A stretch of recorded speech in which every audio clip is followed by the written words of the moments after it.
This is grown man business. The kind of swag don't hit a witness. I pull up in a Bentley so quick. I'm dropping them bags, popping them tags. You know how we bless that cash. The grown man biz. The grown man. I said the grown man. I said the grown man. This is how a grown man does business. The flow is tight.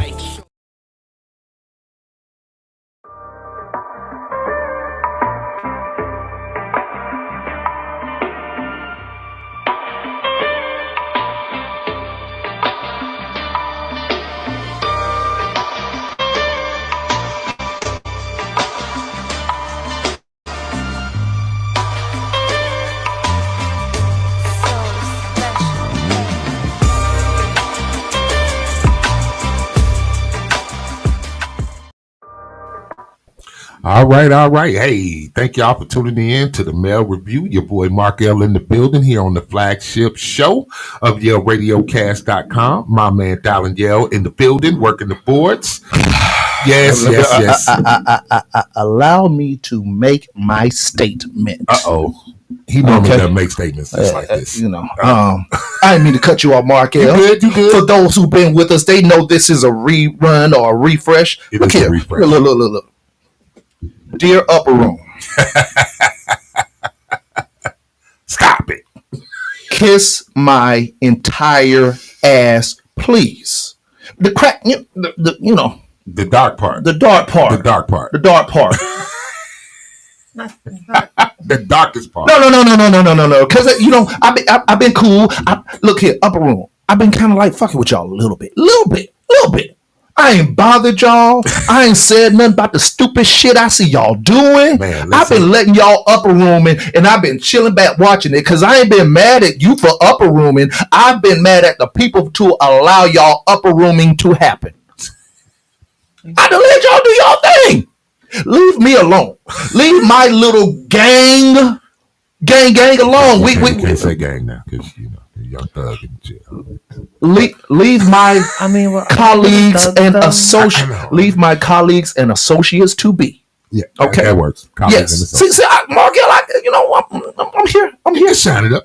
Yeah, leave my colleagues and associates. But we running this like it needs to be. What's happening, Marcus? Hey man, I'm just here, man. I'm glad we was able to get everything up and running again. They absolutely were interrupting my introduction of the beautiful Shibbon Winelle. Yes, Shibbon, let's welcome you again. We did see the intro when we came in. Welcome again to the Mail Review. We are glad to have you here. Thank you. I'm glad to be here. She said it was her though. It's all me. We believe it. All the delays is because of me. The upper room, they watching. They like, no, this is just too far, darling. You got Shibbon in there today. Josh is missing. Where's Josh? Where's Josh? It always worked right when Josh is here. It's Josh the ops. That's the next Josh show. is the he did get out kind of fast. Is he available? Have you turned state? Is he available? We have to tune in. To tune in. Josh may be tuning in. I think Josh is state's evidence, brother. He might be state's evidence. He's state's evidence. They pulled him out today. Yeah, he ironically, coincidentally couldn't make it to this show. The plot thickens. But again, welcome y'all. We here on the Saturday, clowning as usual, doing our thing. The cat in the hat is in the building. I got about 15 nicknames. Dallin has about 30 nicknames. But Mr. Everything is the one. Look, I want to take time off from Mr. Everything. We need Mr. I kind of spoke it into it. Yeah. He needs to be Mr. PTO. Okay, so I spoke this jokingly because our names and things we do come in natural conversation, right? So Mark L creates and develops a lot of this stuff as the program director. He's like, that man, you doing everything. I said, he started saying this 2-3 weeks in a row. Like, yeah, Mr. Everything. And there it is. There it is. Because as this doing that, won't brag, just saying, okay, I'm gonna go by it, and then the real idea of everything started getting thrown at me. Listen, Correct. Let me tell you something. Words cast spells. That's why it's called spelling. Absolutely. You better say that again. And she's bar heavy. Bars. Bars.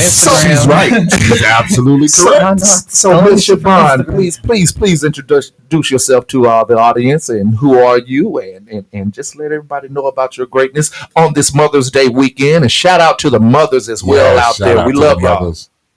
Well, I'm me, and I'm a vibe. She's a whole vibe. Trust it. That's what I got for you right now, because we're gonna get into it. You're gonna discover everything you need to discover in the next 45 minutes to 90 minutes. Okay. Yeah, she giving a broad spectrum of how long it take to get in here. Hey, it may take longer than that to get to know all the things, but we don't know some of the things. You don't know enough. We don't know enough. Okay, so shout out once again to our brother, League of Extraordinary Gentlemen member Keith Lewis with I Am a Father First, and also the Youth Task Force. So I went to the introduction of the Youth Task Force, and this is where I met this lady here, Shibbon, and also Buddy Rowe, or the partner Buddy Rowe. You know, man, Shibbon with a V. It's spelled with a B, but it's pronounced with a V. With two B's and pronounced like a V. Look, I'm not rolling my tongue like that. Trina know about that. It's like you revving an engine, like yeah, I'll be revving that engine with I'll be revving that engine with that. Right. Trina know about that.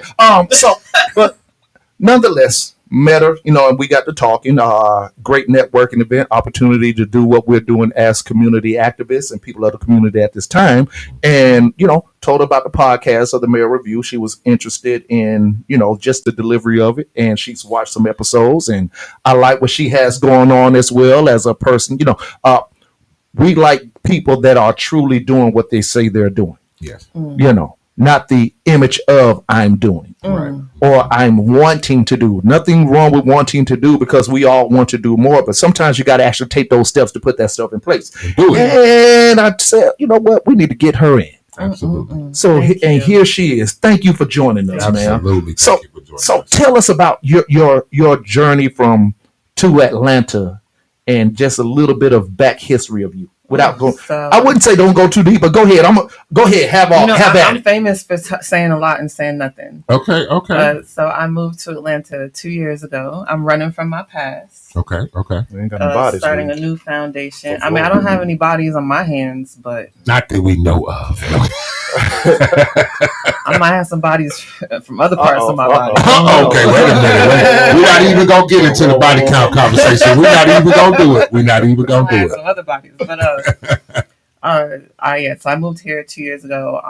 But I travel a lot between here and home, South Florida. Okay. So I don't feel like I've really sowed my seeds here in Atlanta yet. I feel like I'm now doing that. Okay. And it's been a journey. It's been an interesting journey.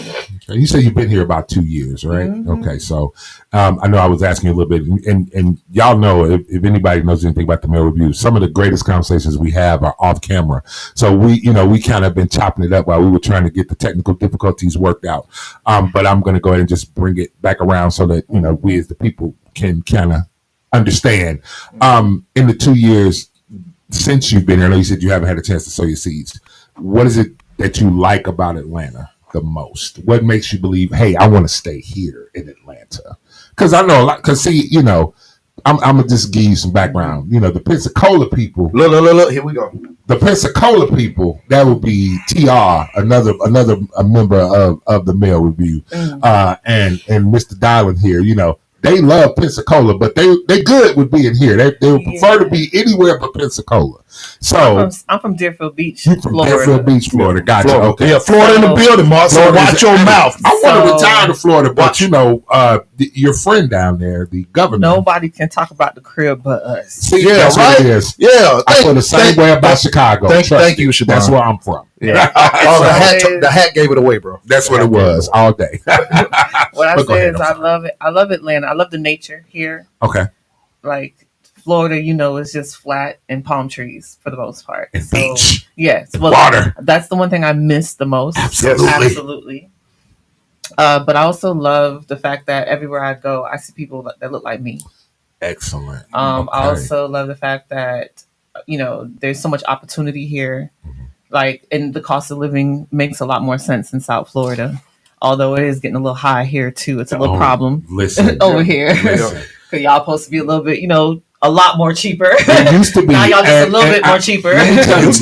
Let me tell you now, as a boy from Chicago, a Midwesterner, when I came to Atlanta in 1990, Ooh, okay, I can imagine the prices. Oh my goodness! Listen, my buddies, and this is a true story. I had two buddies. We were going to Clark, Atlanta for college, and we got an apartment off campus.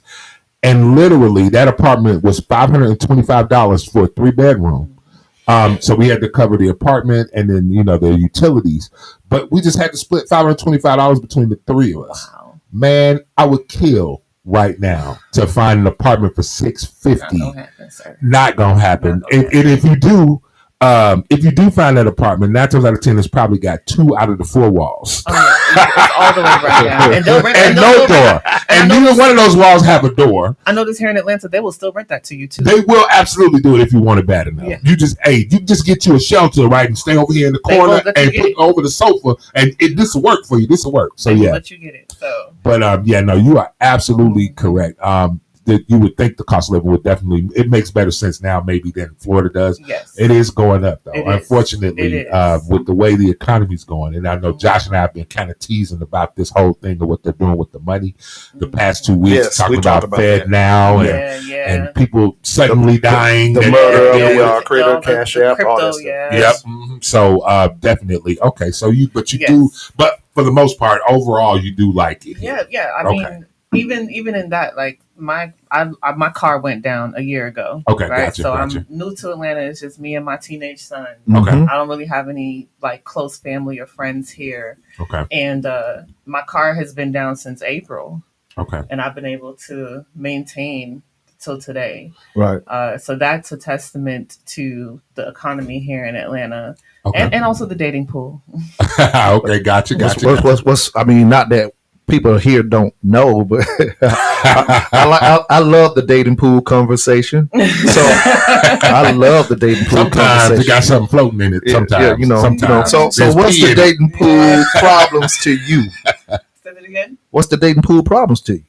Oh, no. I think the dating pool helped me survive for the last month. Oh, gotcha. I mean, the last year. It's been good. It's been good to you for the most part. Yeah. For the most part, yeah. I've had some instances that they was willing to take care, help you out. I would say I was fortunate enough, and I hate to say this publicly, but I had a sugar daddy that I didn't have to give any sugar to. The most I had to do was like a church hug. Hey, give a church hug. And I was getting like, if I needed my whole rent paid for the month, I was getting that. All right, there. So I don't have those problems. Give it a minute. Now, not to say I don't have those. I meet the ones that are problems. Right. But I feel like I'm versed enough to weed them out. Oh, quickly. so you've been on Markel. Okay, I get it. Okay.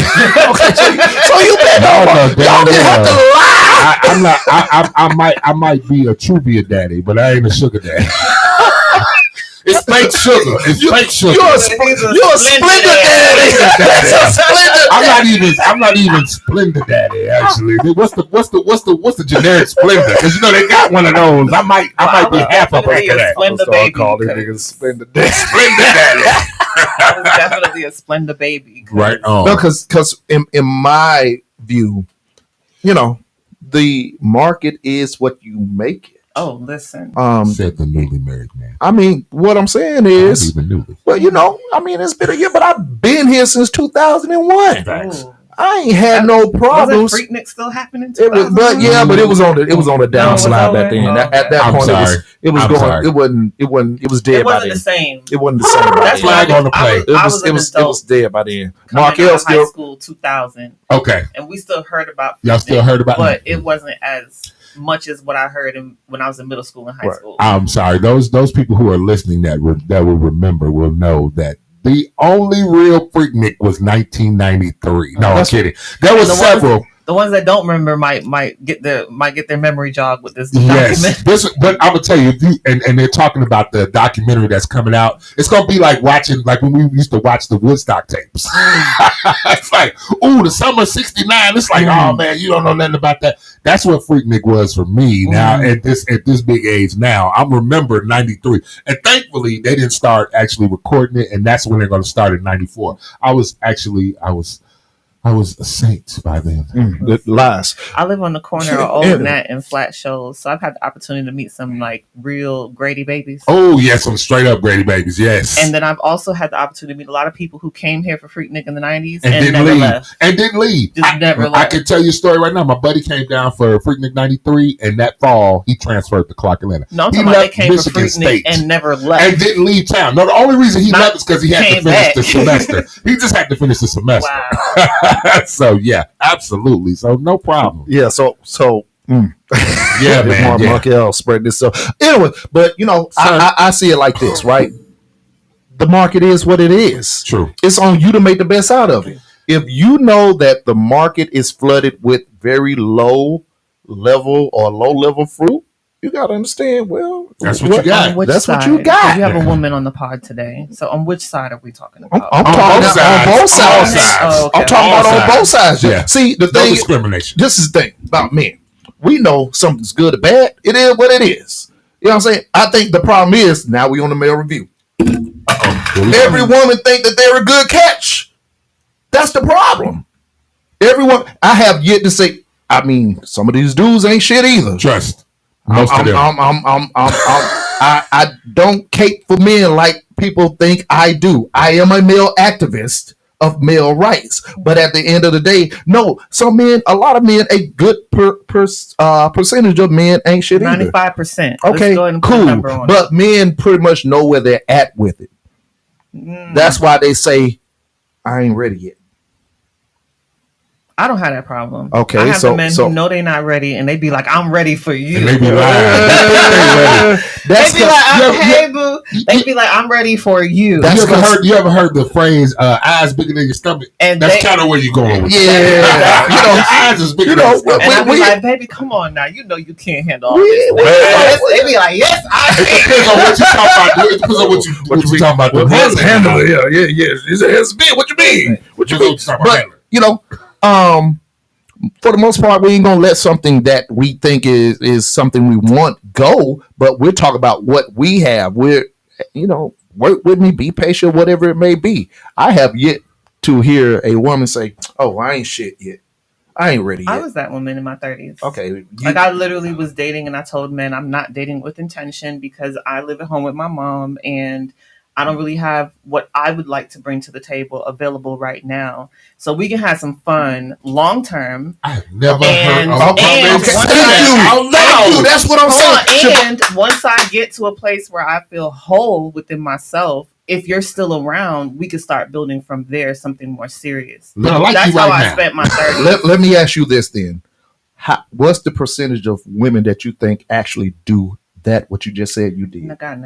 I coach a lot of women. Okay, so what I'm saying, so I'm speaking to the fact that there is a very high percentage of women that ain't ready to say, I don't deserve, and I ain't trying to do no Kevin Samuels talk. I'm just speaking to the sense of, and I've been doing this, you got to realize where you at with it. Right. With your personal demands. Absolutely. So if you don't have a lot of your stuff together, you may not get the person that you want to be dating. Because that person that you want to be dating is going to look at your situation. Now, the thing about women, y'all going to be able to get things easier than men because of the appearance of, you could be a very beautiful woman and a dude's going to want you because at the end of the day, sexually. Yeah, that's it though. When we really keep it real, as beautiful as you want to be, if you don't have any substance, that man's only trying to smash. And that's where it goes down at. That's what I'm saying. So you got to realize that you're just smash material. Yeah.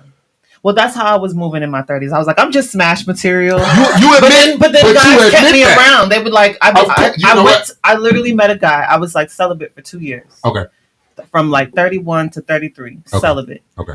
My homegirl wasn't going nowhere, was just on the grind, right? Because I had a lot of things to focus on. I was having seizures every day. Oh. Like my health was completely deteriorating. I was living with my parents. Like things were horrible in my life. Okay. Right. So for 2 years, I got my health together. My seizures went down to like maybe once or twice, 3 times a year. Okay. Started working or whatever. 2 years later, my girlfriend's going through her divorce. She says, let's go out. We went to Club Euro. How full circle is that? Wow. We'll talk about Club Euro in a minute. Las Olas, right? Went there. We met 2 guys. One of them was giving both of us attention, right? We're dancing on each other. So we're like, whatever. That was more good. When we get ready to leave, we walk up to their Porsche, right? So the driver got into the side, and then the guy who was flirting with us got into the passenger seat. Oh no, not the scrub! No. Well, no, I'm just talking. I'm teasing. Go ahead. So, because usually, if the guy has a Porsche, the guy in the passenger seat, 3 times out of 10 is doing okay for himself too. Right. He's just riding with his buddy. So, but you have to, how he carries himself, how he dressed or whatever. You could tell if the passenger is a scrub or not. Okay, gotcha. Okay, so this guy did not present himself as a scrub. But he was after both me and my girlfriend. So he was like, oh, where y'all going afterwards? Let's go have breakfast, whatever. We were like, no, we got to go. I was driving her home. So driving her on the way home, he's texting both of us. And she looks at me and she was like, my roster is full. You could have him. And I was like, all right, cool. Wow. Because I don't have a roster. I've been celibate You've been celibate for 2 years. Right, exactly, right. So I ended up meeting with him like a week later. No, he met with both of us for drinks a week later, but he showed up late. And we were like, okay, we're gone. Like, we were here waiting for you and we're gone. He gave both of us a low hug when we were leaving. The low booty hug. Oh, yeah. Oh, yeah. So he still is trying to see if he can get both of us. Okay. So anyhow, he noticed I was giving him a little bit more play. So he started giving me more attention. Okay.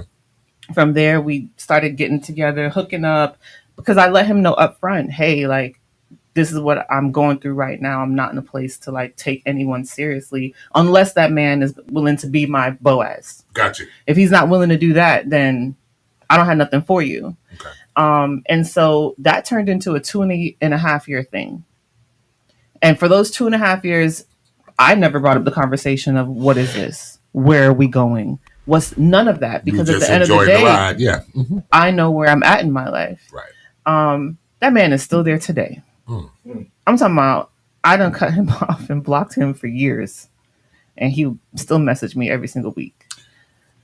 Why do you think that is? I just recently let him in the last few years since losing my son. Okay. And he's been very helpful to me emotionally, mentally, financially.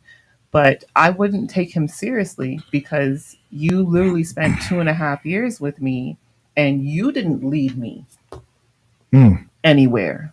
Okay. So for you to come back around, you would have to literally step in and lead because we've already had 2.5 years of just kicking it.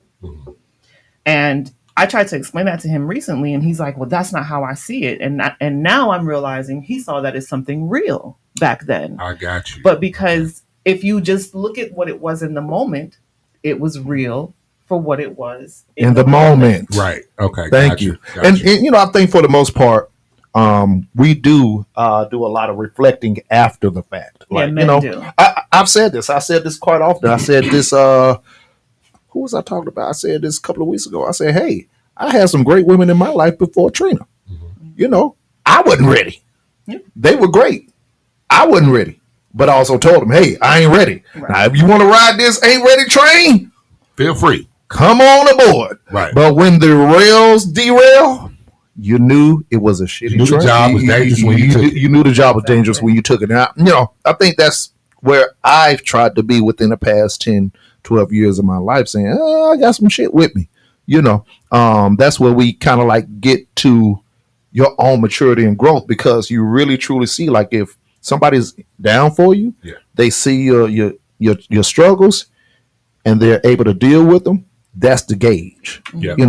Of course, over time, because everybody says, "Oh, I'm there for you," and then a week after that, I can't deal with it. Exactly. Right. You hinted towards, and we are talking about Mother's Day weekend, the death of your son. How is handling that around this time of year for you? For Mother's Day. Yes. So every day is difficult. I'm in a predicament where every day I work on projects surrounding my son. Okay. So like yesterday I had an interview with a college student who's doing a case study on people who lost someone to suicide. And I think I broke down crying 4 or 5 times during that interview. And at the end of it, the mental health professional that was supervising her work was like, I hate to end this interview and leave you like this. Right. And I responded like, oh, I'm used to this. Like, I've been doing publicly speaking and crying about my son now for 4 years. So I've gotten used to it. And he's like, that's a terrible thing for you to have to get used to. It is. Definitely. It is, definitely. And so Mother's Day, most holidays, I tend to just be in my bed sleeping. Yeah, you try to sleep through it. Yeah, I just try to sleep through it, rest. And also my life hasn't really settled since losing my son. You would think that my support system got stronger, but it actually got weaker. Really? Because of the stigma of suicide. Because people, I know we talked a little bit about it, people kind of pull back from you. Because you know what? So usually in a situation like that, I mean, well, it's not like let's say someone died after a long illness or something, somebody passed away after something like that, or a sudden, something that was so suddenly shocking, but more to I hate to put it, more mainstream acceptable, like murder, a car accident, or some freak accident or something like that. When it's something where someone dies by their own hand, a lot of times I think what happens to people is mentally they check out and they don't understand. There's too many questions. They don't understand how to help either. They don't understand, I'm so sorry this happened, because one thing we lose, of course, in something like that is we lose the ability to question, to find out why. Mm-hmm. We lose that ability. Now you can look at all of the information surrounding it. You can look at what was happening in those days that led up to this, or the weeks or the months or the years that may have led up to this, but you never really have a definitive answer. Right. And I think what happens is often people, their response is to back up, to give you the space to be able to deal, because they know that's something that, that's their projection. They give me the space for them to heal. That is correct. A lot of times, especially in my network, I think there's their guilt of, we could have helped. Right. But then I remember my father telling me, when someone distances themselves, instead of using conflict resolution or using, communication to find some type of resolution or understanding, it's even harder to come back. And the longer you stay away, yes, absolutely, it becomes harder and harder to come back. So a lot of the people who abandoned me at that time, now that I'm doing all the things that I'm doing, it's, even if I need help, it's still hard for them to come back, because they have to address their own guilt and their own shame first before they address me. Yes. Make it worse, I'm a very vulnerable and authentic person. Got you. So you're going to tell them the truth regardless. I'm going to be honest about how I feel. I'm going to be honest about, what your behaviors made me feel. Yeah. And a lot of times, especially, I'm sorry to say, women have a hard time holding themselves accountable. Ooh. They don't want to talk to me. The women shunned me more than the men. Really? After losing my son. My life is inundated with masculine energy. Okay, gotcha. Interesting. Mm-hmm. Okay, yeah, that's heavy. And I mean, with those who deal with loss, especially around holidays. I know my mother passed away almost 25 years ago. Probably right after I got out the military. She passed away after a bout with cancer. She had cancer. So it's difficult even for me around the holidays when dealing, with those things. So I definitely understand. But again, I don't think I had people divest from me in that instance. A lot of people look to me and, try to explain to me, you're grieving. You're in grief. I was told to get over my grief. Really? Yeah, I want to say 2 days after the funeral, I had she was the commissioner for for housing for Pompano, Miss Jones, who was also running for office in the city. Okay. And she came in and was like, we need you to get back to work immediately. You need to be that example of a strong Black woman. We don't have time for you to sit here. She was like, and she told me, this is what I get for treating my son like a husband. Wow. Mm-hmm. Wow. Absolutely. And I put him in the ground 2 days earlier. Boy, hey. Did they get the furniture back together in the office after she said that? It sounded like some furniture would have got. Do you think I had the strength to even acknowledge her in that moment? No. No. No, you didn't. It was. I will always remember you. Uh-huh. But I don't have you don't exist to me anymore. Got you. Yeah. Yeah. I understand. Okay. Absolutely. There was a lot of things discussed behind that, if I'm correct, right? Oh, About your man. son on the news and things like I that. was the father's side of the family. Not only did they do it publicly, but they told me to my face that they were going to tell people that I was a witch, that I sold my son's organs. They What? opened a police report, a case against me for murder. And when I ran into the uncle that was the main one speaking to the news at the time, I ran into him in the corner store like maybe a month after we buried my son. And he told me to my face, he was like, I have a mind to beat your ass. And I believe him. He's been arrested for domestic violence. My son's father has been arrested domestic violence. So when those threats come to me, I believe you. Yeah. Yeah. So yeah, he was like, I have a mind to beat your ass right here. He was like, we gonna fuck your whole life up. You opened that GoFundMe and you stopped Frankie from opening his GoFundMe. This man still owes me child support that he never paid. Oh, wow. Never paid. And I didn't even put him on child support until my son was 14 years old. Right. So he had the first 14 years to not do anything. Okay. Except be there. That's all I wanted him to do, was just be there. And he couldn't even do that. And now you want him to open a GoFundMe to help him take care of his 11 remaining children, and he never did anything for his firstborn? Wait. How many? 11. How many before your son? I have his firstborn. Okay. But even that, like 6 months before my son passed, he was texting my son and calling me and telling me that he was going to marry me, and before all of our birthdays. Well, my birthday is December 29th. His birthday is January 10th. My son's birthday is January 29th. Mm-hmm. My last day with my son was my birthday. He took his life December 30th. His father's birthday was January 10th. He was buried January 11th. And then his birthday came January 29th. So he gave me my birthday, but before his father's birthday and my birthday, he was gone. Wow. Mm-hmm. That's heavy.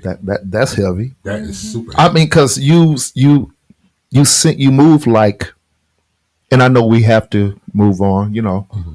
You move like you seriously kind of got it together. Oh, no. I was just on live yesterday crying. Yeah. Because on my personal page, you notice I have multiple pages. Yes. So I have a public page, Shibbon Winelle, and that's the page where I kind of show, my work. Like, I'm not even going to show behind the scenes of this on Shibbon Winelle. Right. I'll show the clips of afterwards on Shibbon Winelle. Okay. On Love Shibbon Winelle is where I have all my family memories and all that. And that's where I show behind the scenes of my real life. So I will go on Love Shibbon Winelle on a day where I just had a seizure and be like, hey, like, this is what I'm going through. Right now, I'm on Love Shibbon Winelle, letting my people know that I'm facing homelessness again. Mm-hmm. And it's not because I don't have the money. It's because my landlord told me on March 16th, she needs to move into her place by May 19th and only gave me 60 days to find a place and save up money to move. Right. What do I do with that? I even went as far as to send her rent in full for this month and say, hey, can you give me to the end of the month? She sent me my money back and said, no, get out by the 19th because she has to move in. Right. Wow. Right. So I can't be mad at her, Mm-hmm. but I'm in the exact same position I was 4 years ago before losing my son. The only difference is back then I was dealing with a company that was just being malicious and mean, Gotcha. Whereas this is just a situation where she's another Black woman trying to survive. I got you. Understood. But it still puts me in a predicament where, when my car went down, my credit fell. You can't get in contact with private owners for properties anymore to negotiate. A lot of these properties are with property management companies. Yeah, they sold them to property management companies. So now the property management company says that if your credit isn't up to par, it doesn't matter about your credit rental history. It doesn't matter about your income. We're not even going to make you pay 6 months up front. We're just not going to rent to you at all. Right. It's being monopolized. Monopolized. Monopolized. It was right. Intentionally. There's a heavy gentrification move here in Atlanta. And it's global, actually. It's definitely in the United States.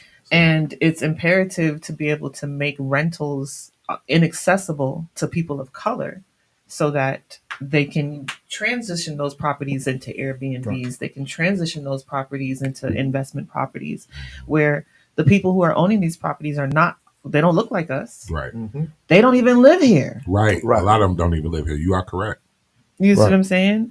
And so these are the dynamics I'm facing to this day. It didn't even matter that I lost my son. It didn't matter that I had a GoFundMe. My GoFundMe says it raised $120,000+. I want to say within 2 weeks of the father's family doing their smear campaign, the people who opened the GoFundMe for me came back and told me that they had refunds in excess of about $20,000. And people were still requesting refunds. So supposedly my GoFundMe went down to $80,000. The people who opened the GoFundMe for me, I still don't have access to that GoFundMe to this day. Wow. They told me that they took the money out and put it in a trust. The trust had rules where I could only use the GoFundMe money to pay my living expenses. So I couldn't use it to invest in anything and create any other streams of income for myself unless I wrote a proposal. It was my brother and my sister-in-law. Yes. So I had to write a proposal. Who's writing a proposal to get money off of the death of their child while they're grieving? That's a lot. Who's going to do that? That's a lot. Right. So literally that money just paid my rent. When I couldn't afford to pay my bills, it helped me out. And it has been expended as of the early 2021. Still, that's approximately $80,000 that lasts me 3 years. Right. So there has to be some type of financial acumen. But if I'm restricted like that, how can I even build wealth for myself? Right. So now I'm back in the position where GoFundMe went out in January, April. My car went down. I had a savings, but I spent April to September going through 4 mechanics, expended my savings. And when my savings was done, by the grace of God, I met someone from Pep Boys that came in and looked at my car and discovered cut wires all through my car. Oh, they be over there at Pep Boys. Wait. They be over there at Pep Boys. Which means I'm saying the mechanics. The mechanics prior to. Yeah, prior to. I'm just saying, Mr. Fix It for Real be at Pep Boys. Was sabotaging my car. They were sabotaging. So now I have a vehicle that needs to go to the dealership to get fixed. It's not worth dealership money, so I'm just out of a vehicle. That's horrible. All right. So you still able to maintain from September till now, but my credit fell because now I'm living check to check. I'm using my credit cards to kind of get by. And now my landlord's saying you have 60 days to move because I need to move back into my place. And I'm not allowed to go out publicly and say any of this because you had $80,000, $120,000 when you lost your child. What did you do with that money? Right. To this day, I have GoFundMe donations coming in, and I have to go to the people who have my GoFundMe and ask for that money. Wow. I can't even log into it myself. So I'm still surrounded by people who are completely in control of my life. I have to separate myself and do my own thing in order to survive. Gain control, yeah. Right. Okay, gotcha. What do you think the possibly the way to get over this hump is for you right now? Because I see you got your son, which you know what I'm saying, and today's his birthday. And it's his birthday. Happy birthday, man! Happy birthday! Hey, man, my first son, his birthday is tomorrow. Y'all Tauruses, y'all hard headed. Y'all want to hear nobody. I shout out to you though. Is that him? That him? I call it out. Bullheaded. To a T. You know what I'm saying? So you got your son with you, and yeah. This is what we talk about when we talk about Mother's Day, y'all strength to kind of like overcome the moment or deal with the moment. Because I do say this. I say women are overly emotional, but I think women handle their emotions better than men. Absolutely better. You know what I'm saying? So for the most part.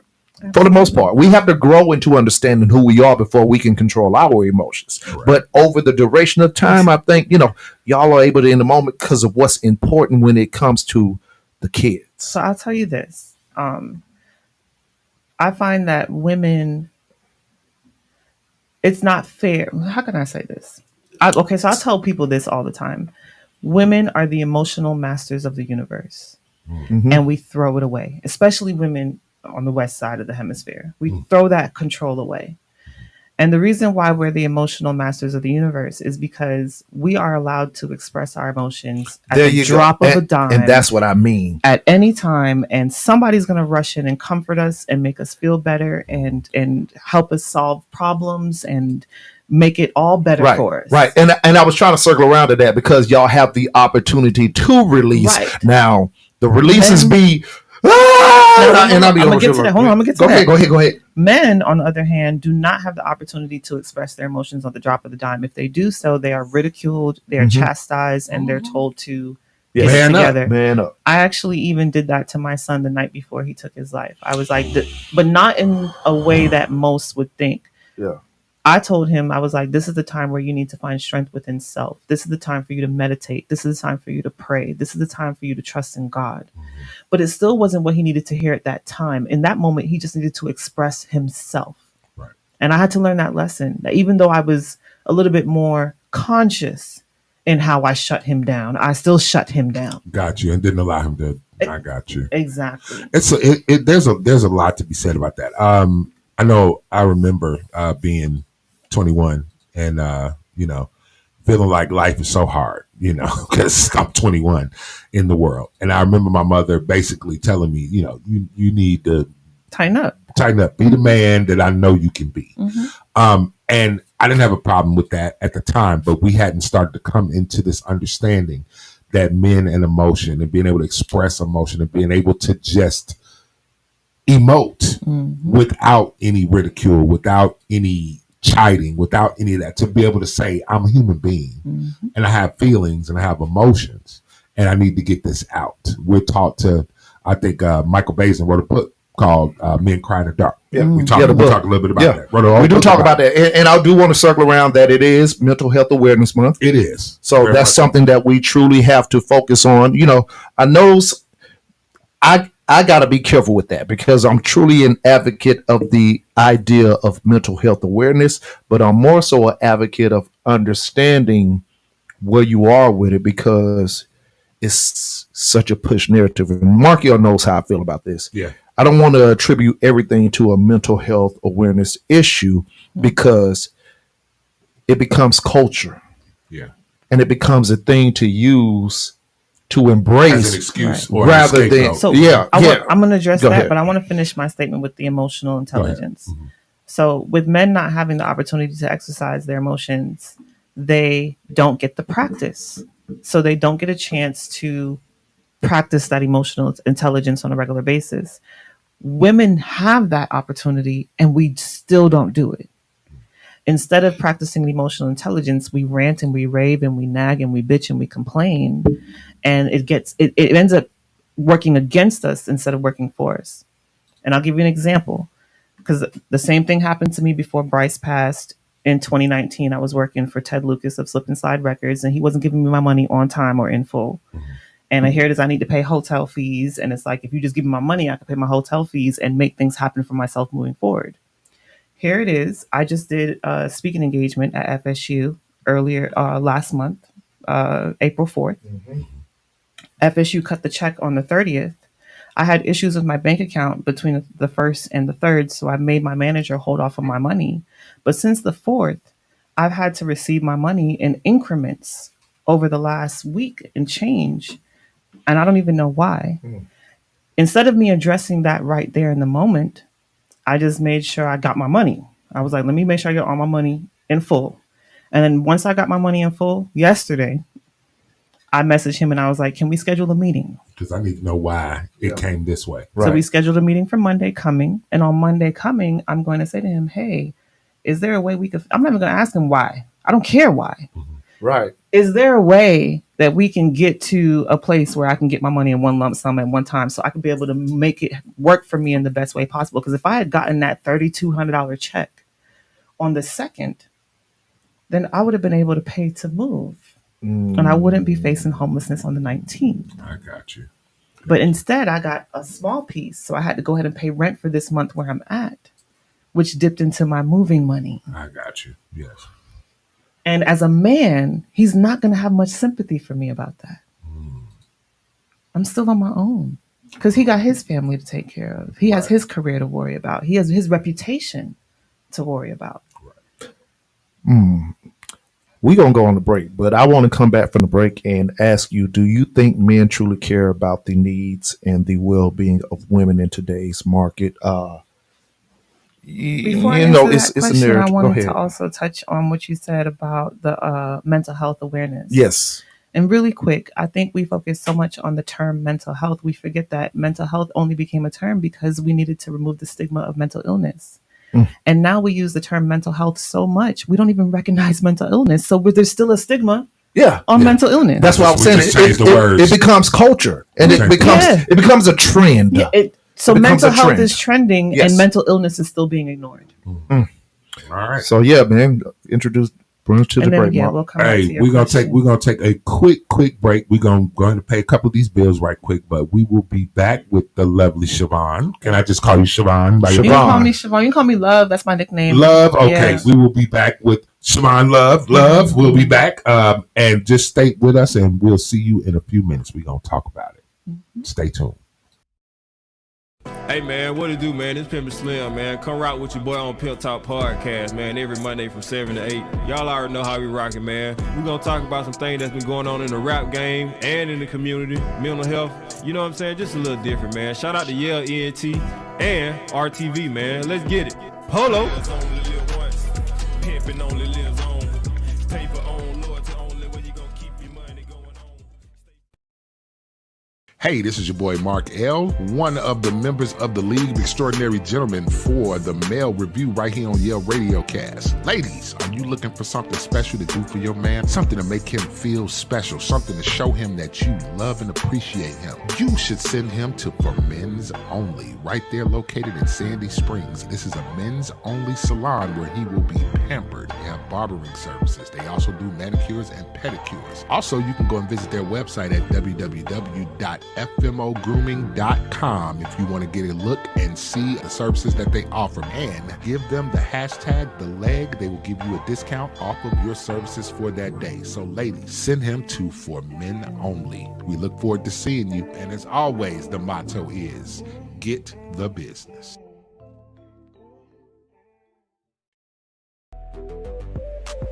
Hey, it's your girl, Kay Chantel, your favorite one from Women in the Mic. I have a question. Do you own your own business and need advertising? Do you provide a service and want to increase your clientele? Well, bring your advertising needs to YaleRadiocast.com. We are on Apple Podcasts, Pandora, and iHeartRadio. We offer graphic design, web design, and video services. So, not only can you grow your business with Yale Radiocast, you can also listen to the hottest independent artists. Go to YaleRadiocast.com and get the gold standard. Yep.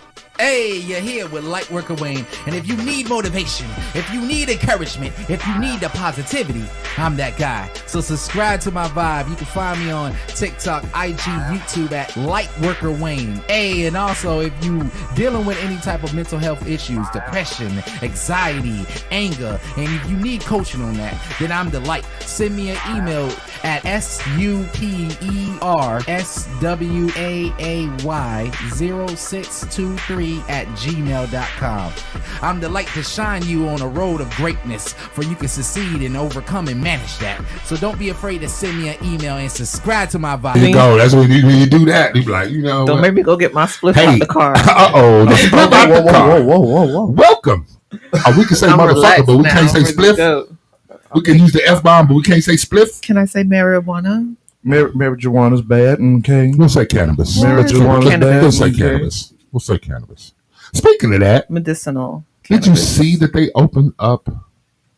Welcome back to the Male Review. It's your boy Mark L. back in the building again, and we were just having a lovely discussion about forestry and plants, plant medicine. Herbs. Yes, herbs. Medicinal herbs. Medicinal herbs. That is a good way to put it. We are back in the studio again with the lovely Love. We're going to call her Love. Yeah. I'm going to use Love. I do like Shibbon. I do like to say Shibbon. Thank you. I think a lot of people say my name is a brand, Shibbon Winelle. It's like there needs to be a shoe or a perfume or something. Shibbon Winelle. Yeah. That's how it reminds me of my mom did her thing. Back in the day. She did that. She did that. Right. There's no other one in the world. There's no other one in the world. That is correct. There you go. Okay, so we are back in the studio, and we have been talking with Shibbon Winelle today, and we've been having discussions we tend to focus on Mother's Day around this time, and focus on the challenges that mothers face and how they overcome those challenges and things of that nature. And Shibbon has a very unique story. Wow. She has been through things that a lot of us can't say that we have been through. Yes, definitely. It's very unique, though. Very unique story and very compelling. And I definitely look forward to kind of digging in more with you. We may not do it all on the show, but we want to have you come back. We definitely want to have you come back. I look forward to coming back. Absolutely. Homeboy said, I said once a month I'll come back. He said every week. Every week. We'll start with. I'd love to start with like once a month.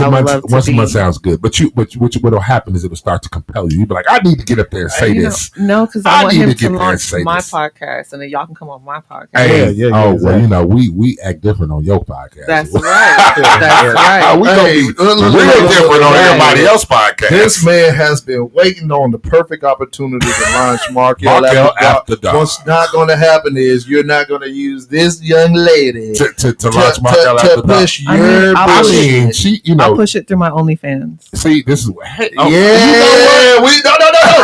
You should have been here for the conversation, Marcus. Damn it! You should have been here for the conversation. I got very hot spice. I got rope. So with that said, we got no. Okay. No. What? I have a guy in Chicago that wants me to fly out to do a photo shoot with the macrame ropes.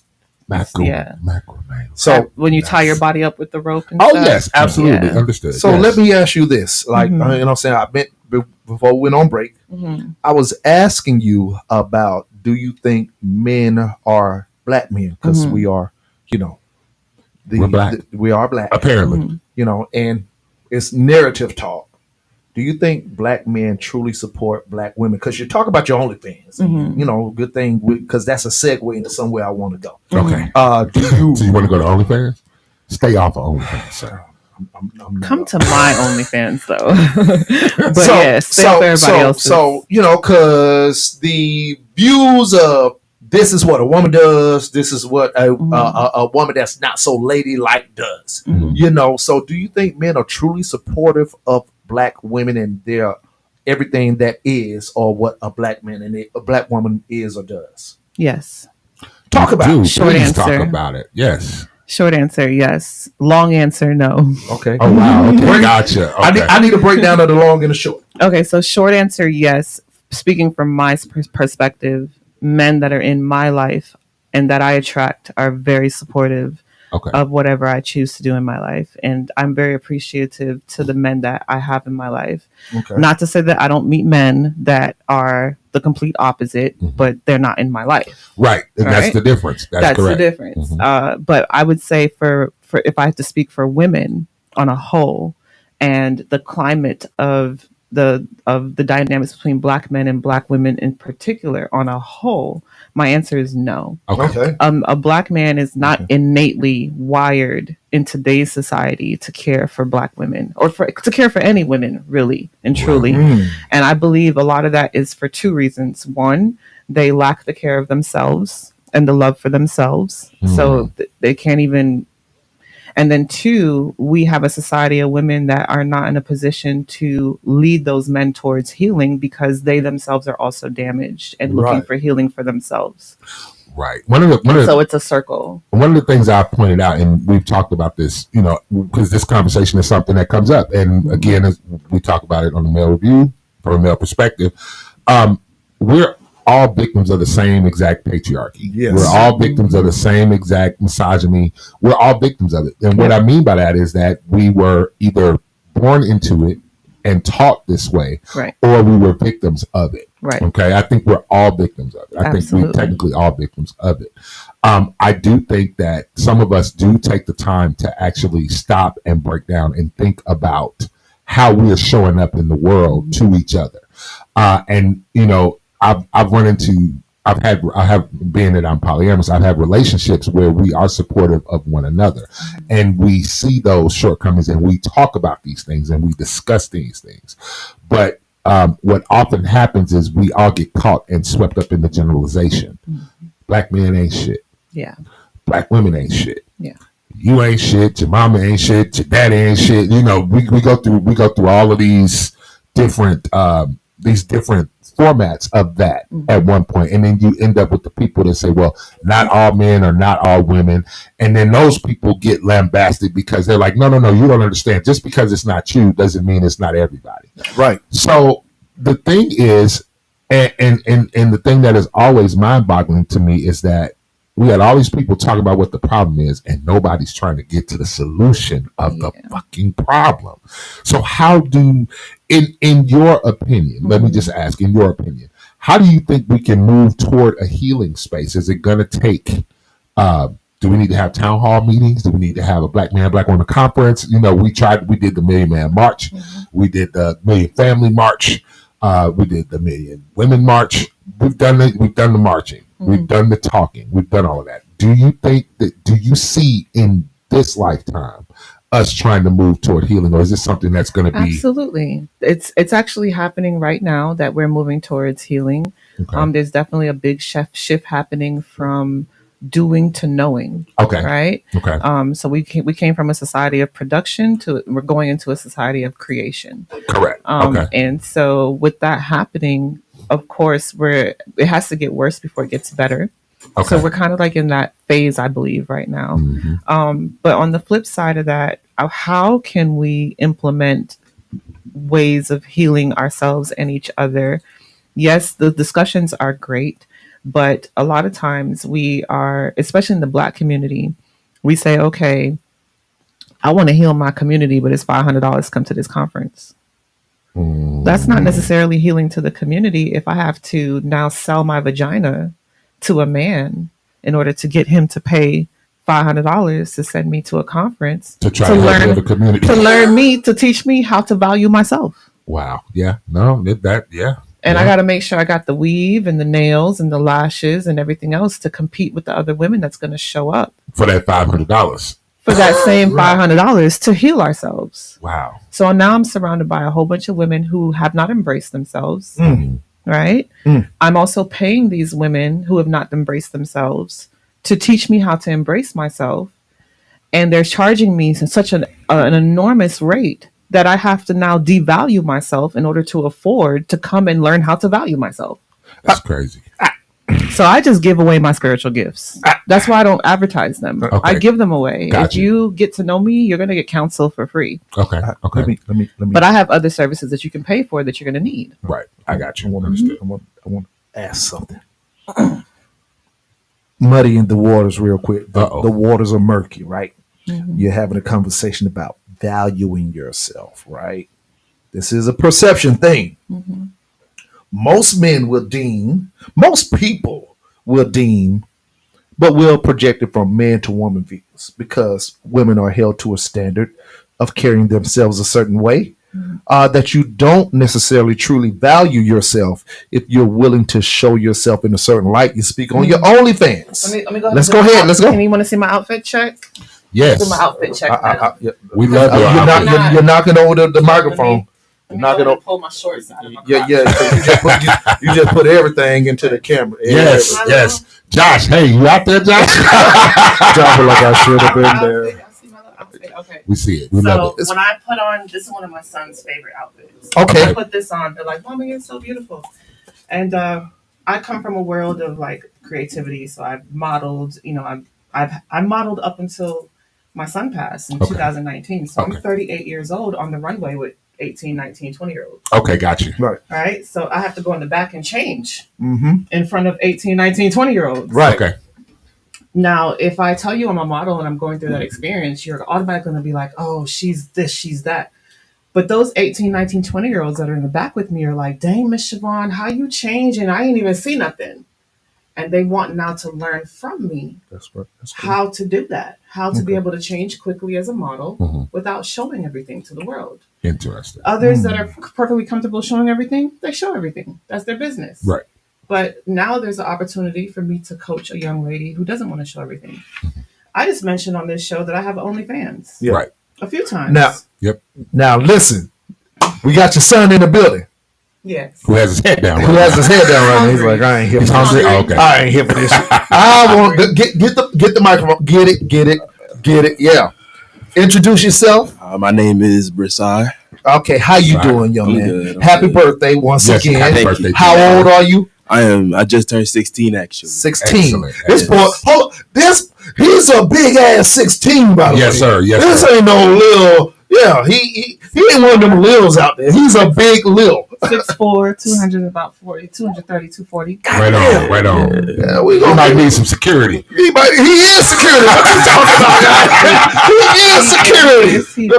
Okay, so I want to ask you, how do you feel about your mother? Because the perception of a OnlyFans has a certain look behind it, a certain image as we related to who you following on IG, on OnlyFans, huh? He got his subscriptions. That's not true. I just seen your email last week. Look, let me tell you right now. Like I said, on Mother's Day weekend, let me tell you something. It's not much your mama don't know. Okay, the email just came in this week talking about your subscription canceled. It's not much mama don't know. I had to learn that the hard way, sir. And I'm 50. I'm telling you right now, there's not much mama don't know. Right. So, how do you feel about your mother who has a OnlyFans, and what's your view of it? I want to say, from my point of view, I know it's like a whole, like everybody sees it in their own light and everything. Yeah. I look at it as getting your money. So you doing what you got to do to get your money. So that's you gotta respect that. Okay. But I know for my mom, I know she was respectful enough to come to me about it before she did it. She came to me, talked to me about it, that's everything, great. Informed me. I appreciate that. And because of that, I really don't have a problem with it. Okay. I know what she's gonna post there. So I know I don't have any. I know it's nothing I gotta worry about. And I think don't none of your friends know she got an OnlyFans right now. Probably not. Yeah. So you see the narrative train was humble like, Markel. I said, that mother bad, bro. Oh, Lord. I saw your mama. Oh boy, something about that just look me. It touches the spine I'm saying this because even in school, this was before presenting everything. I used to have to hear friends say something about my sister, and everybody, man, your sister. And I wanted to whip everybody's ass. Right, of course you want. You know what I'm saying? Like, so you feel protected immediately. Right. Nigga, stop looking at my goddamn sister. Right. What the fuck are you looking at my sister for? She's older than the whole narrative. You know what I'm saying? So that's why I asked. But it's good that we're opening a box for these conversations. Mm-hmm. We are in a different day and age of parenting. Mm-hmm. I think there's some good things about it. There's some bad things about it. My overall view is making sure that the child understands. And some things this is where we lost our way. Some things are for entertainment, and we have lost understanding entertainment versus reality. Right. So, So, just to speak on my OnlyFans, I don't post any sexually explicit content. Mm-hmm. No, I don't. My content is sensual and it's artistic and creative, but it's not explicit. Got you. I think recently I just did like a live bath. So like the most you saw was like me getting into the bathtub from behind. So you might got like a small clip of my booty as I got into the water. Okay. But for the most part, you're not seeing much. However, my subscription is $25 a month. And people pay that because she get to the bed. Look at Markel grabbing his phone. Yes, right I'm now. expensive. Markel looking down at his phone right I'm now. in the top 25%. Oh, she's a top 25%. I've only been on OnlyFans for a month, but I'm in the top 25%. Okay. And that's because of my retention of my subscriptions. Subscriptions, right. As well as how much I charge. I do charge more than the average person. Right. But I also have a lot of education when it comes to health and wellness, self-care, self-love, authenticity and vulnerability, mental health, all those things. And it's also another way for people to see me behind the scenes in my real life. And I get paid for it. Mm-hmm. So it's $25 a month, which is, like I said, more expensive than the average, right. Especially for someone who doesn't show any explicit content. You're offering more than just TNA. Exactly. And that makes sense. And I don't think there's nothing wrong with as a woman showing something of your sensualness. You know, because I dress in suits. I guess that's my appearance grabbing thing. Is when I know I'm gonna put on a suit and I'm put on this tie. Yeah, it's an attention grabber. Stripper. You just said this is the male review. It is the male review. We ain't showing it. Ain't that we ain't showing that. We ain't showing that. I ain't taking the towel. Bum, bum, bum, bum, bum, bum, bum. No, I ain't got that body no more. Back in the day, I might have would have been. Anyways, now Tyrone. Shout out to T.R. Shout out to the Tyrone was up there doing that. Tyrone was doing a hammer dance in hammer pants. Putting the hammer pants on. I need to see it. Lord, listen. I need the visuals. We have to check that out on RTV. On RTV. No, but that's an interesting. That's the show where we are. These days, being a little more open and honest with your kids. I actually have. I'll tell you how that was kind of a detriment to my oldest son before he passed. Okay.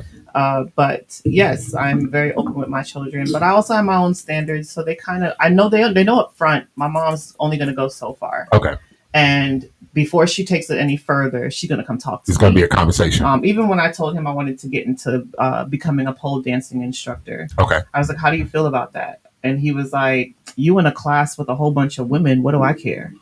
And I was like, yeah, but on social media, I would have to promote myself, with me wearing lingerie and being on the pole. Mm-hmm. He was like, yeah, but you're still inside of a classroom with a whole bunch of women. So as long as you're safe and ain't nobody coming for you, I'm cool. You're fine. Right. I got you. So I would have that conversation with him until he's 18. Once he's 18, I'm going to do what the fuck I want to do. Right. You're grown. Right. You're grown, point. I'm grown. Right. But until you're 18 years old, we're going to have these conversations, and I'm going to make sure that whatever I do is comfortable for you. With my oldest son, same thing growing up. Like they all had a different mom, but same standard, same foundation. Okay. So my son, his name is Bryce Gowdy, for those of you who are watching the show, and I keep talking about the loss of my son. So you can Google him. It's BryceGowdy to discover more of our story and also discover the ESPN documentary about our family. Okay. That's an interesting thing. I'm just going to put that out there. But as I talk about him, he had a lot of young girls that were like literally after he passed in my hotel room. All the girls that he had been dealing with were like all in the bed together, comforting each other. Mm-hmm. And I turned to them and I was like, I know the reason why you guys are able to grieve together is because he treated you all like goddesses. Mm-hmm. Even though he decided not to commit to anyone, you all knew what the deal was. Right. And I know it's because I raised my son to understand that the best players tell the truth. Right. You allow a woman to make a decision to mess with you based on truth 9 times out of 10 because of the respect of that. Yes. She don't still mess with you. Right. I've learned that. Yes. Right? And so did I. Yeah. I said some shit and then she. Hey, this is me. Women love competition. I think they love competition. But we're gonna get to that. Okay, gotcha. So, I don't know. I raised my son. Right. My son. I had a modeling agency when they were young, so they're used to being in that type of open, creative environment. Okay, gotcha. But their peers never even left the hood. Got you. So when their mom pulls up to Little League dressed like this, coming from a photo shoot, mm-hmm. the community is not seeing me as a career woman coming from a photo shoot, picking up my son from football practice. They have their own opinions. They just see me as the hot girl in the community that wants all the attention and Y'all, I've been living in the community since I'm in kindergarten. Y'all don't even know where I live. Right. I got you. Look at that with her. Look. She just wearing that. She just gonna wear that to the soccer game. I know, right? That's what she said. She's just gonna look at her. It's a whole soccer game. Hey, miss. Hey, man, boy. It's a soccer game, Lord. Hey, but you know what, though? Let's just be real. Like, a lot of my son's friends hit on me after he died. Wow. They tried me. Wow. Yeah. So, looking at that, maybe it is the fact that I said this while we was on the break. being taking care of yourself is a thing. Yes. And here you is coming up with the wind blowing and the fire in the background and good hair, the natural hair, all doing the natural hair thing and the music playing, and you come walking up looking fabulous. Funny you say music playing because we used to always walk everywhere with the speaker playing. Right. We'd be in the airport. We got an automatic theme song. We have our theme song wherever we went as a family. We always have a speaker playing. And Felicia got dirty ankles. I mean, that's Felicia's problem. I could help her with it. I'm just saying. I would even say, Felicia, come, let me give you a foot massage. Let me take care of you. And let me take care of you, sweetheart. So, how do you handle that? How do you handle the woman's competition? Looking at me while I'm giving her a foot massage. Because you was talking earlier about the. Do you think woman empowerment is a true thing?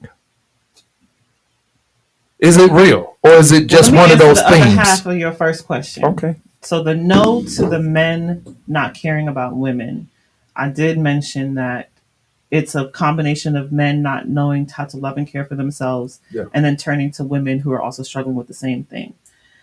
But that brings me back to the fact that women are the emotional masters of the universe. Mm-hmm. During our healing process, that is the perfect time to be examples to the men in our lives of what it is to go through the healing process and make it a success for yourself. Mm-hmm. But as women, we're not trying to heal. We're trying to find someone to fill the holes. We're not even trying to find someone to heal us because they can't. Right. We can only heal ourselves. Right. So we're literally just looking for somebody to fill the holes. While we heal ourselves. I don't even think, ain't no heal yourself. The hole is the heal. While we're looking for holes to be filled. If you're filling the holes, you're not even aware that the hole is there. And if that person leaves you, all of a sudden it's their fault. They ain't shit. It's a bigger hole. Okay. You left me a hole. You never really cared. You used me. You played me. Right. When actually at the end of the day, you played yourself. Ho. Congratulations. You played yourself. Right? Wow. Now don't get me wrong. I got played a month ago. But I'm the type of woman where, you played me? Thank you. I appreciate it. Thanks for releasing now I know better. Right. Because now I know better. Right. Got you. I understand. So at the end of the day, like, it's a mindset thing. Mm-hmm. And it's not to say that you have to be perfect in order to yoke up with a man, or a man has to be perfect to yoke up with a woman. But you have to understand what the healing journey it takes. Okay. And as long as you're on that journey, then you now as a woman or man can be an influence to your partner. And you can influence your partner, but that takes patience. Sometimes your partner is not going to want to live up to those standards. Sometimes you have to be willing to let them go. Yeah, sometimes they're just not ready. And so I think for the most part, which brings me to the second question of, what was the second question he asked me? Which brought me back to the first one? Well, he was talking about women's empowerment. Yeah, so it brings me to the next part of the women's empowerment. If I don't love myself as a woman and I'm always chasing after a man to fill my hole, literally, spiritually, physically, sexually, emotionally, then how do I know myself enough to be a sister to another woman? Got you. Got you. I'm always finding myself in a man. I'm not even finding myself in another woman's feminine energy. I'm always looking to masculine energy to find my feminine energy. Yeah. So now we have all these boss bitches and alpha women out here that are acting like men because they keep turning to men to fix themselves and still hurting. And then when they do encounter a woman who's in her divine feminine, a woman who only speaks when spoken to, and when she does speak, she's always speaking positively or uplifting in an uplifting way. Or if a woman is able to walk into the room in her divine feminine energy and capture the attention of everyone in the room and command that room, and they all hate her. They hate her because she's able to do that without being loud. She's able to do that without being, flashy. Mm-hmm. She's able to do that without the name brand clothes and the jewelry and the makeup, and so therefore now you're a problem. You're a problem as a woman. What do you think about the word toxic masculinity? I think it's beautiful. Ooh, I mean, we need more of it. Dig into that. We need more toxic masculinity. We need more of it. Please elaborate. Marcus, I told you we had one, man. Please elaborate. The best way for people to learn is through failure. So if we push the failure all the way to the max, we'll learn a lot quicker. Okay. So if the toxic masculinity went through the roof, women would have no choice but to shut our pussies down and be like, nah.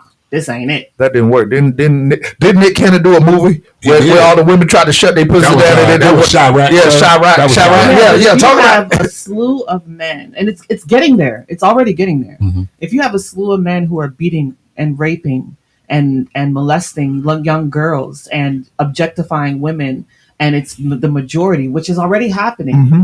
You will have no choice but for women to shut their pussies down, which is why we have so many lesbians. We have so many studs. They're shutting their vaginas down to men. You know what I think, though? I don't even think that that's masculinity.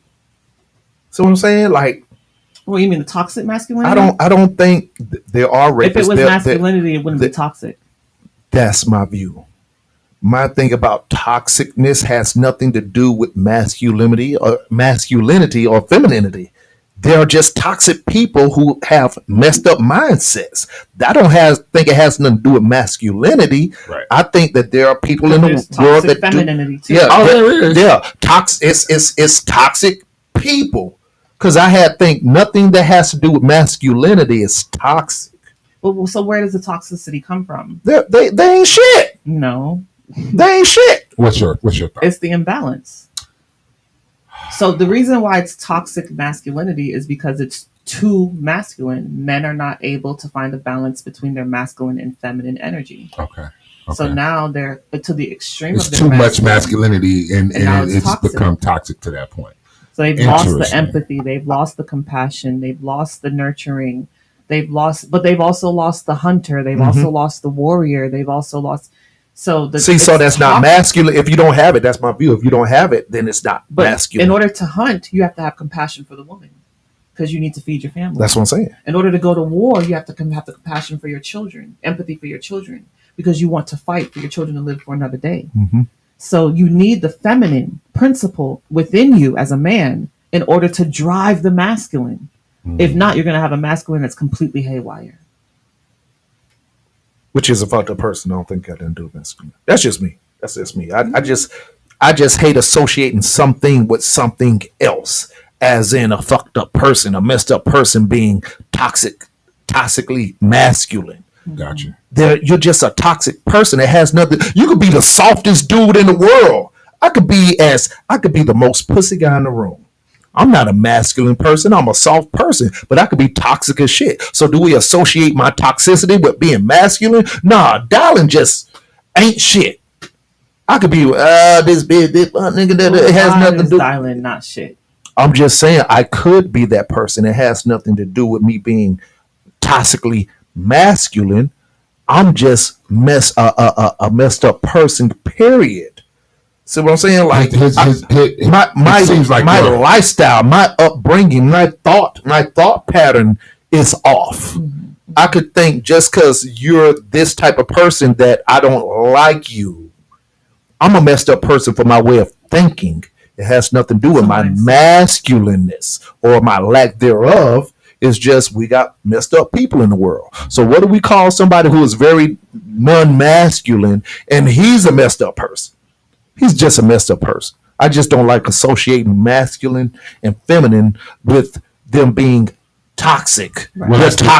They're a toxic person, period. That was my if we're going to separate gender structure and gender rules, wouldn't this be separated as well? Right. And that's my point with being generalized. Yes. When it becomes a generalized terminology, I think that's what the major issue is. Yeah. When you marry the word toxic to masculinity, yes, then what you're telling the world, it becomes a brand. And that's what I'm saying. It's becoming a brand. So now you believe everybody who is masculine is toxic. That does something wrong. Yeah. I could be a rapist. Hell, I'm a rapist. That has nothing to do with masculinity. That has something to do with we talk about mental awareness problem. I'm a messed up guy up here. Mm-hmm. Now there are some people who associate the fact that they are men and I'm masculine. I would probably associate maybe that with a bit of toxic masculinity, thinking that just because you are a man, that you think you own certain things, just because you think that you're privilege of being a man and misusing it, I would associate that with being toxic. But some people do some things right or wrong just because of who they are, their upbringing, their lack thereof, their lack of guidance, the lack of focus, the ignorance that's within that person. So I don't, so I use those as comparing ideals. Absolutely. I want to talk about this thing because we're talking about some of the things that you don't have going too great. But I see you got this trip to Dubai coming up. Yes, and that that came from my life not going too great. Okay. So, All right. I met a gentleman a few months ago. He told me he did destination events. He just went to Dubai for the last one, the beginning of April. Okay. And right before that, in March, is when I found out that I had to move. Okay. So I shared that with him, and he was like, "Well, I can make you one of the hosts for this event for next year." This year, they had 375 Black people in Dubai for a whole week. Oh wow! And they intend to double it. So I'm excited because it's an opportunity for me to bring in another income and also set up a vacation for myself. I haven't been on vacation since losing my son, so I figured it's a win-win, especially since I am going through my financial struggles right now. Okay, gotcha. And my background in career-wise is in marketing and branding. I started off doing promotions of restaurants, lounges, clubs throughout the South Florida area. Okay. By my mid-20s, I had my own model and talent company, over 250 models and talent strong. Okay. When I got married in 2007 and moved to Houston, I sold that company and turned to freelance creative direction and image consulting. Okay.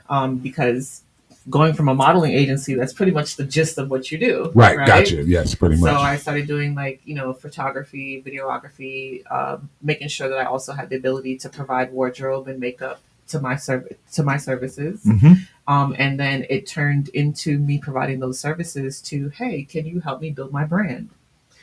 During that time period of my 30s and going through that freelance entrepreneur type mode in my life, that was also when I was getting my health together. Okay. So I had lost over 150 pounds. Okay. By the time I started doing the freelance work, I was able to maintain it for a few years. So I had people naturally just like, what are you doing to keep your body like that? And so I naturally just started getting pulled into the health and wellness, decided to go ahead and get my I'll get certified as a fitness trainer. And I've been transitioning my career into health and wellness for the last 7 years. It also helps that my children are athletes. Mm-hmm. And I'm very big on, healing. So when they would come home from football, they've got a lot of recovery, stretch therapy, massage therapy, which contributed to their athleticism. Okay, gotcha. And so, definitely helped with it. Yeah. So when my son Bryce is going to school and he's like, yeah, my mom just gave me a really great massage, it tends to, pique other people's interest. And so people just started coming to me for those services. So now I've come to a place, especially after losing my son and that process taking the journey that has taken, where I'm in the public eye speaking about my son, it made sense for me to kind of brand myself as just an entrepreneur and speaker. But through my platforms, I also give people tips on how to brand themselves. I still do some branding work. Like if I like you and you need your model done, your logo done, I'll do it for you. But it's expensive because I know my work. Right. Exactly. There you go. And so, and I also know that that's not what I want to do anymore. So if you call me back to do something I don't want to do anymore, it's because I'm that valuable. It's going to cost. You should pay. Look, pay like you weigh. Exactly. You know I don't do this for a career anymore. But you came here. Right. Gotcha. So, so I do pick up Euro Atlanta called me, and I'm like, sure, I'll come help you build out the lounge. And however, I have terms that you're not used to. 9 times out of 10, there is no pay up front when you're working with a lounge. Right. I don't work that way. Right. You don't have to pay me. Especially when they come chasing you down. You came to me based on my reputation of what I've done with other lounges, restaurants, and clubs in South Florida. Mm-hmm. You know how I work. You know how I carry myself. You also have seen and witnessed my growth. Because I've been... Okay, so this is how Euro is so special. Club Euro, when I had my model and talent company, they were the first club to allow me to 20, 30, 40 models whenever they would have the basketball players come party at night. Okay, gotcha. So that's how I built a relationship with them. But I never met the owners because as the owner of my own company, my team was in the streets. I was always home. Gotcha. I like being home. Gotcha. I like being home up under my man. Gotcha. Be real with you. Gotcha. So, so when they finally met me, they met me and my ex-husband at the time, and they just used to always take care of us whenever we wanted to go party, right? Because we had taken care of them for so many years, building their establishment. And then, of course, like I said, throughout my career, even before my son passed, I was working with, like I said, Ted Lucas from Slip and Slide, doing the Super Bowl Fest for this when Super Bowl came to Miami, 2020, January 2020. Okay. So now that I'm in Atlanta, the first thing, his name is Ralph. So the first thing Ralph said to me was, I know you don't have a lot of followers, but you have a very long reach. And that's how I like it. I like to stay low key. Listen, I like to stay low key. I like to stay in my own little bubble and be my regular self. But I'm very adept at networking and meeting the people I need to meet to get what I need to get done. Gotcha. Understood. And that's all I need. Yeah. I don't need to know everybody. I just need to know who I the need right to know. somebody's right. I got you. So the Dubai experience fell into my lap, and then shortly thereafter, Club Euro Atlanta fell into my lap, which are aligned. And I decided, those are things I'm willing to do because they align with what I want to do moving forward. And these clients are clients that have a reputation for themselves. Okay. So I'm very picky about the clients that I pick up, but I deliver good work. And I do expect to see you guys in Dubai with me next year. We do offer payment plans. Mark actually said that us as men, we don't get much time to travel and we never go on vacations. Although he's on vacation. I was going to say there's a dig coming behind that. Just listen carefully. There's a dig. Every third week, he's out of the studio on a trip of vacation. Although us as black men never really get a chance. I'm going to say to you, like I say to everybody else, I'm 50 years old. I'm going to take all the time I can take. No, I agree with you. I don't have many summers left, sir. No. This is what you're missing, Marcus. I actually agree with you. Oh, okay, I'm just saying, don't say that we don't take vacations. We really do. No, nigga, you didn't. A lot of black men will die and never left the hood. And have never left the hood. I know of that. Okay. I know of that. This is all I'm saying. I know. So I'm going to be the example. Amen.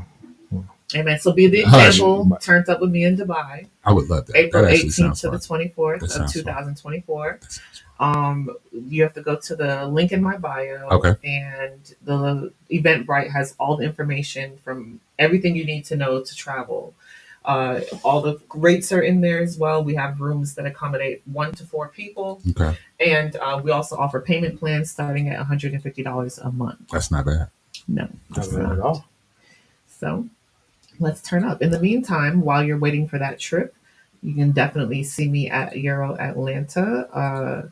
Right now, we have our I Love Reggae Fridays running, and we have our Wordplay Wednesdays running. Wordplay Wednesdays, is that spoken word poetry? Word. Yeah, okay, got you. And we also have like our mainstream night every Saturday. We're getting ready to launch a network mixer every Monday. Okay. Hosted by Mr. Lightworker Wayne. And we're hoping that the Yale brand will also sponsor us. I mean, Lightworker Wayne is there. Yale brand is in the house. Yale brand is already there. Already there. We're working on some things, man. I might have to dust off my hosting skills and stuff. That means Gators. You know. Yes. That means the Gators. We'll see. We'll see. Definitely you have our ultimate support. Absolutely. Going back to me saying hands are full, I don't want to dedicate. But Mark L ain't got no friends. He ain't got shit to do. I don't have no friends. That's a good life. You know what? You are absolutely right. Don't. Hey, I digress. Will you right? You right. The views expressed by Dollar Williams are not necessarily the views of the Yale Entertainment. I have plenty of friends. No new friends. Probably too many. No new friends, but don't worry. Until today. Well, I definitely I'm very interested in this in seeing your rise from here. So definitely, I am very pleased to have met you. I'm very pleased to have met you, and I definitely look forward to you coming in more often and chopping it up with us here on the Male Review. We gotta figure out. I think you gotta come and do at least 5 shows before we give you a position in the leg. Well, you know what? She could be talking. Yeah, because what part is she gonna be? What part of the leg could she be? Because she's not a gentleman. She's not a but so the idea. It's no harder than I mean, but you know, veins. We still have a vein. Vein, artery. The artery.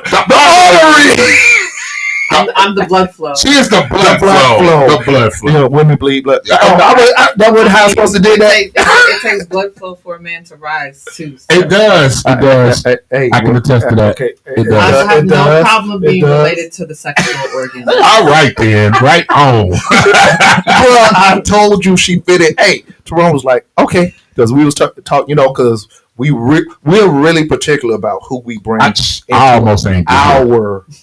I'm telling you. Because you don't see, if you notice, we don't do a lot of interviews because we're really particular about who we bring in to this collective of our conversations. Mm-hmm. So you're here. Amen. And Tyrone say, okay, I see where you're going with it. I see where you're going, because we do need a woman's voice in the room from time to time to kind of like balance the perspectives. Yes. People know, like you said, balancing the masculine and feminine energy. Yeah. What I love so far about this podcast is that usually on y'all podcasts, y'all go to arguing. Mm-hmm. And like so far, I've been able to like keep y'all on the same level. Well, I mean, with my point of view, like my point of view is like, okay, we can agree to that. We discuss. Well, y'all be arguing. We don't really even disagree. We understand we're on different side of the spectrum with certain things. Y'all don't argue. It's just that you're because you're not angry. So you're not arguing, but you're highly opinionated. We are highly opinionated. And it's funny to watch. We are highly opinionated. Yeah, that is correct. Yeah. That is correct. Yeah. So, but you know, it's a thank you for coming on the platform, absolutely, and being willing to and just presenting yourself to the world. We have a goal of, you know, just showing people the best people out here. Yes. You know, and the best of themselves, and being honest with the worst side of yourself, to be real with people. That's truly what we talk about, man or woman.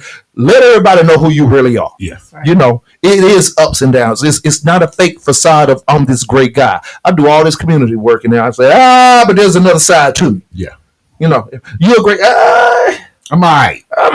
Right. I'm still working. I'm human. Yes. If you want to see my other side, join my OnlyFans. Hey, which side is never mind? Markel already. That's crazy. He went to check his bank account. That's crazy. I couldn't imagine. So I'm going to give you the link to the social where you can find the link. Oh yeah, that's what I'm talking about. The social handle is live. Hey, you know what? Hey, Slim, I know you're watching the stream, Slim. Hey, because Slim was creating his OnlyFans with the feet model. She like, somebody offered for me to do feet modeling for like $70 for 15 minutes. And you was like, that's quite, here's my Cash App. I went to the website and it was like nothing sexual. It was just feet. Yeah. Feet. Yeah, that's That Slim. was it. That's Slim.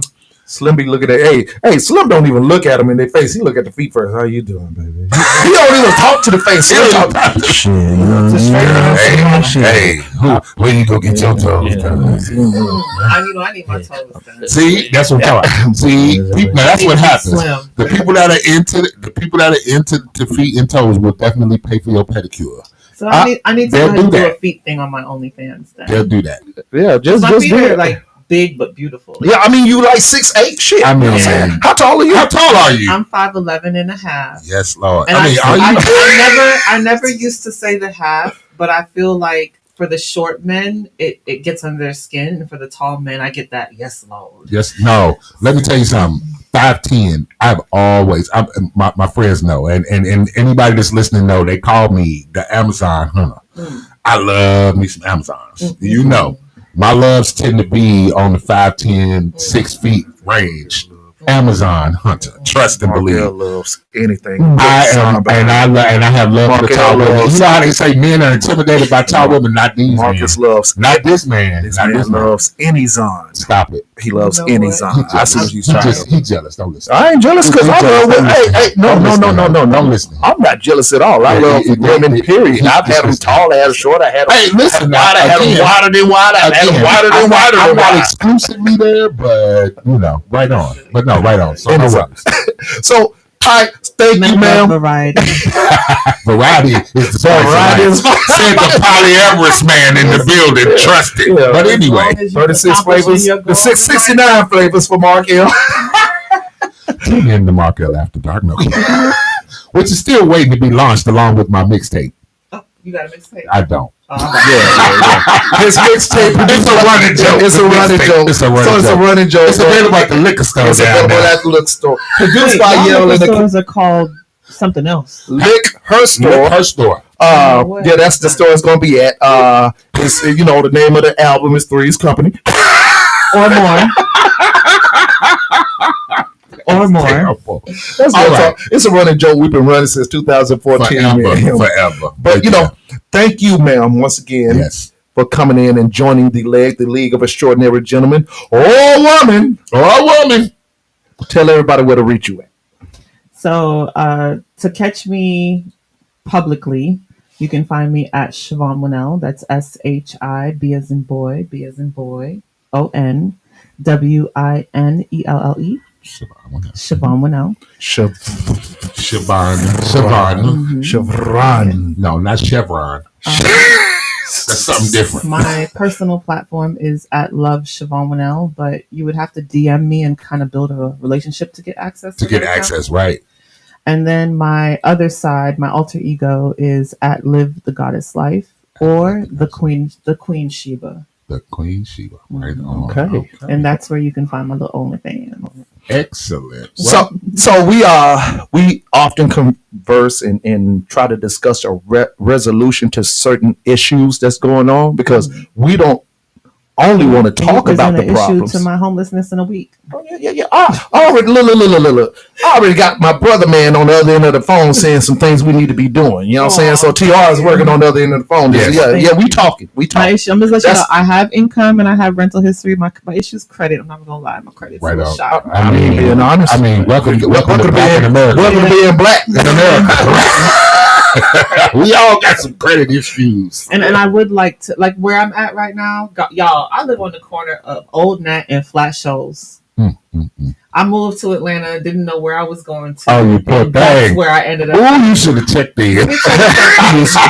When I had my car, I had already got followed home in my car. By the grace of God, I peaked game, so I was able to maneuver out of that situation. Right. But they followed me because where I went to was a neighborhood where if I had made 4 right turns, I would end up in a cul-de-sac. Oh, no. And they followed me all the way to that cul-de-sac. And then I had to spin out and just take off. Right on. That Florida girl still in there. Florida.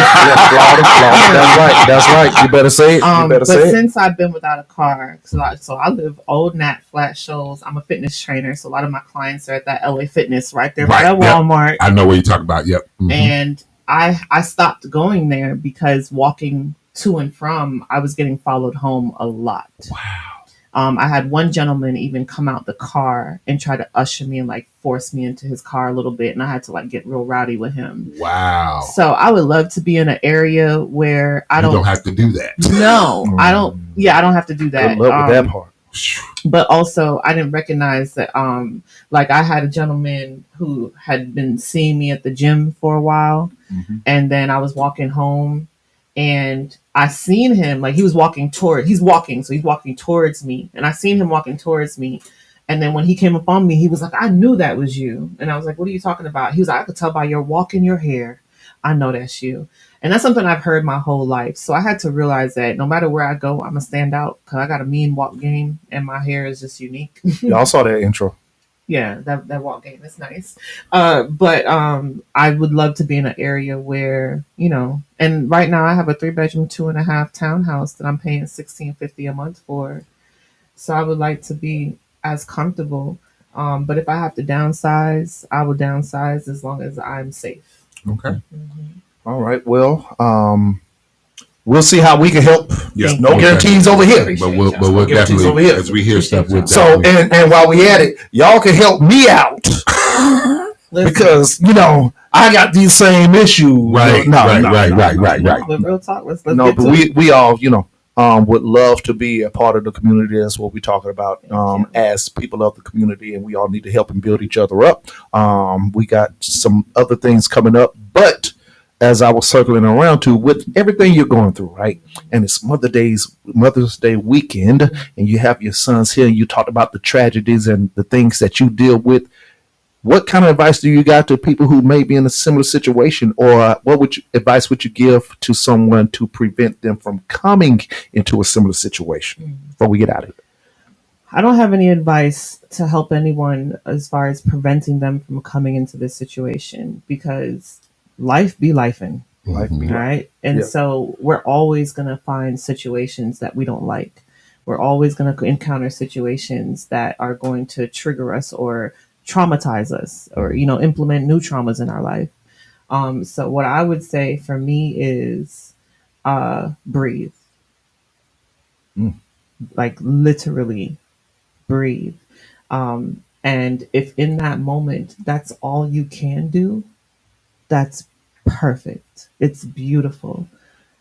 Just take a moment to just breathe and be still and acknowledge that this is the reality of life. And through that moment of taking that breath, a lot of times we find acceptance.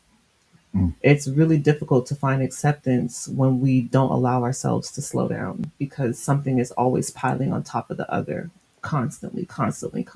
Yes. And so I know people will look at you and say, oh, you lazy. Look at you. You're not doing. Fuck all of them and breathe. It is the most important thing to our life force for a reason. I agree. Wayne taught me last week about the importance of breathing. Who was at the event. Shout out to our brothers over there at Hill and Haven, Sean Chin, and Wayne was one of the speakers. He said, everybody in the room just breathe and raise your hands and breathe. So I was like, breathe. And that turned into some other stuff. I learned it from him. He said, breathe. That turned into some other stuff. I'm just saying. Well, I just said what I learned. That's what breath does. It turns into everything else. It turns into everything else. Because if you ain't breathing, you ain't doing nothing. Yeah. So my breathing technique sucks right now. Trina tell you all that too. Anyways. My thing is telling people to find the success in their breath. Yes. Ooh, success and breath. That's good. Well, Shibbon Winelle, thank you so much for coming in and joining us today on the Male Review. And along with dialing behind the boards, Mr. Breather, Mr. Everything, who needs to be Mr. PTO. Mr. Something. Mr. Something. Mr. Some things today and some more tomorrow. Yeah, Mr. PTO. And that's coming up because my birthday coming up. PTO time. May 30th. We going to anyway. We have Gemini in the building. Yes, very strong. So can't stand y'all. Yes, I know. That's all right. That's all right. It's hard to stand the other twin. Yeah. It's hard to No. This is the other twin. He is the bad twin. This is I'm like the Incredible Hulk on the last Avengers when it was Bruce Banner and him blended, and they kind of like said, I got it. I put it all together right now. Right. I'm at that point where I can control my anger and still be cool. It's hard to be in the studio with all 30 of them at one time. That's your problem. They're all in here. That's your problem. They all in here. That's your problem. They're all in here. I can imagine. That's why we don't get phone calls back, because they don't talk. They don't know. They don't share information amongst each other. Talk to. What you mean? What you mean? I said what we said. You heard it. You just didn't like it. That's something you got to sleep with. Hold on. I learned breathe. Along with dialing the other 29. Breathe. And myself. You heard what I said. Now shut up. Breathe. From the Male Review. I'm going to say thank you again for coming in. Thank you for bringing your son in. We do appreciate it. Thank you for having me. As always, y'all, the motto is... You already know what it is get the business. Get the business. We'll see y'all next week. This is grown man business. The kind of swag don't need a witness. I pull up in a Bentley so quick. I'm dropping them